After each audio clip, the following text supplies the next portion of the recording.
मत्ती अध्याय 27।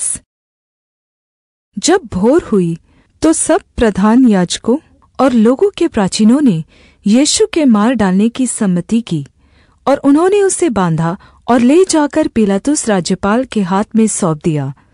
जब उसके पकड़वाने वाले यहूदा ने देखा कि वह दोषी ठहराया गया है तो वह पछताया और वे 30 चांदी के सिक्के प्रधान याजकों और प्राचीनों के पास फेर लाया और कहा, मैंने निर्दोषी को मृत्यु के लिए पकड़वा कर पाप किया है। उन्होंने कहा, हमें क्या, तू ही जाने। तब वह उन सिक्कों को मंदिर में फेंक कर चला गया और जाकर अपने आप को फांसी दी। प्रधान याजकों ने उन सिक्कों को लेकर कहा, इन्हें भंडार में रखना उचित नहीं, क्योंकि यह लहू का दाम है। अतः उन्होंने सम्मति करके उन सिक्कों से परदेशियों के गाड़ने के लिए कुम्हार का खेत मोल ले लिया। इस कारण वह खेत आज तक लहू का खेत कहलाता है। तब जो वचन यिर्मयाह भविष्यद्वक्ता के द्वारा कहा गया था वह पूरा हुआ। उन्होंने वे 30 सिक्के अर्थात उस ठहराए हुए मूल्य को जिसे इस्राएल की संतान में से कितनों ने ठहराया था ले लिया। और जैसे प्रभु ने मुझे आज्ञा दी थी वैसे ही उन्हें कुम्हार के खेत के मूल्य में दे दिया। जब यीशु राज्यपाल के सामने खड़ा था तो राज्यपाल ने उससे पूछा, क्या तू यहूदियों का राजा है? यीशु ने उससे कहा, तू आप ही कह रहा है। जब प्रधान याजक और पुरनिये उस पर दोष लगा रहे थे तो उसने कुछ उत्तर नहीं दिया। इस पर पिलातुस ने उससे कहा, क्या तू नहीं सुनता कि ये तेरे विरोध में कितनी गवाहियां दे रहे हैं? परंतु उसने उसको एक बात का भी उत्तर नहीं दिया। यहाँ तक कि राज्यपाल को बड़ा आश्चर्य हुआ। और राज्यपाल की यह रीति थी कि उस पर्व में लोगों के लिए किसी एक बंदी को जिसे वे चाहते थे छोड़ देता था। उस समय बरअब्बा नामक उन्हीं में का एक नामी बंधुआ था। अतः जब वे इकट्ठा हुए तो पिलातुस ने उनसे कहा, तुम किसको चाहते हो कि मैं तुम्हारे लिए छोड़ दूँ, बरअब्बा को या यीशु को जो मसीह कहलाता है?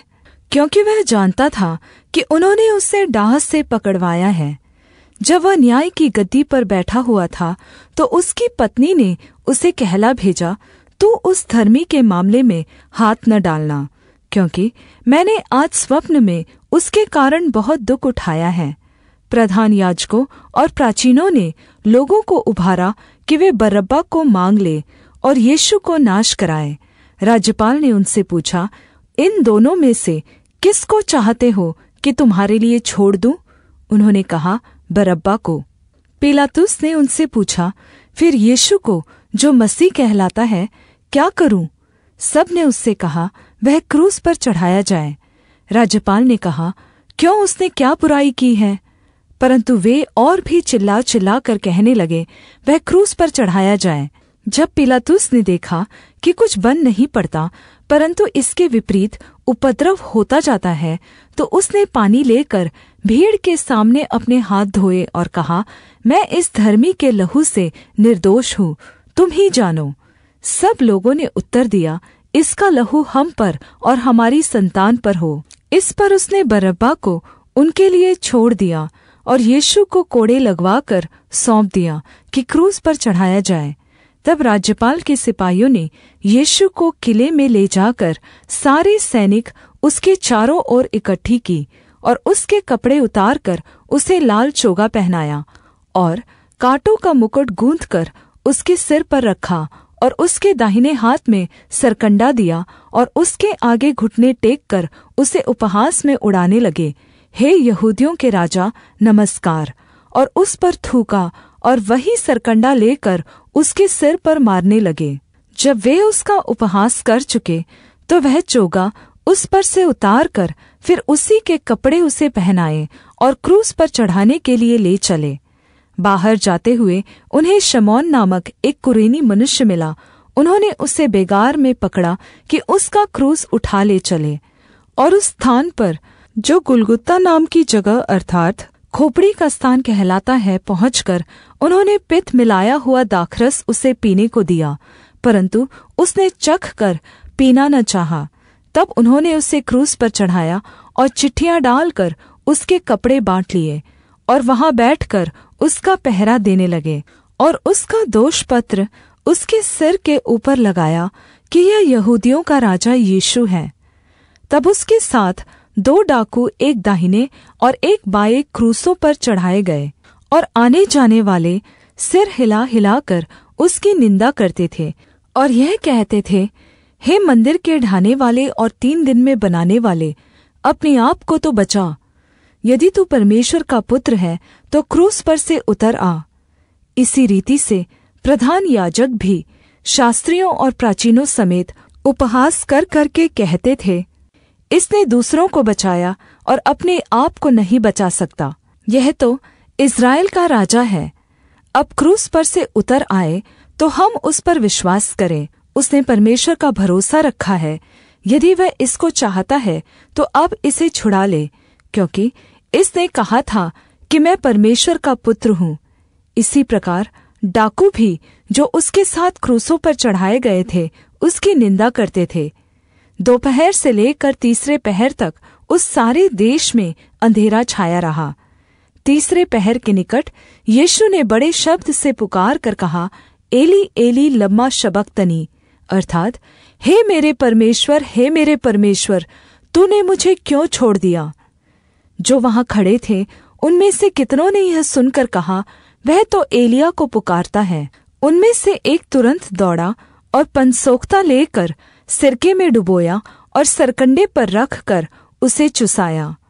औरों ने कहा, रह जाओ, देखें एलिया उसे बचाने आता है कि नहीं। तब यीशु ने फिर बड़े शब्द से चिल्लाकर प्राण छोड़ दिए। तब मंदिर का पर्दा ऊपर से नीचे तक फटकर 2 टुकड़े हो गया और धरती डोल गई और चट्टानें फट गईं और कब्रें खुल गईं और सोए हुए पवित्र लोगों के बहुत शव जी उठे। और उसके जी उठने के बाद वे कब्रों में से निकलकर पवित्र नगर में गए और बहुतों को दिखाई दिए। तब सूबेदार और जो उसके साथ यीशु का पहरा दे रहे थे भूकंप और जो कुछ हुआ था देखकर अत्यंत डर गए और कहा, सचमुच यह परमेश्वर का पुत्र था। वहाँ बहुत सी स्त्रियां जो गलील से यीशु की सेवा करती हुई उसके साथ आई थीं, दूर से देख रही थीं। उनमें मरियम मगदलीनी और याकूब और योसेस की माता मरियम और जबदी के पुत्रों की माता थी। जब सांझ हुई तो यूसुफ नाम अरिमतिया का एक धनी मनुष्य जो आप ही यीशु का चेला था आया। उसने पिलातुस के पास जाकर यीशु का शव मांगा।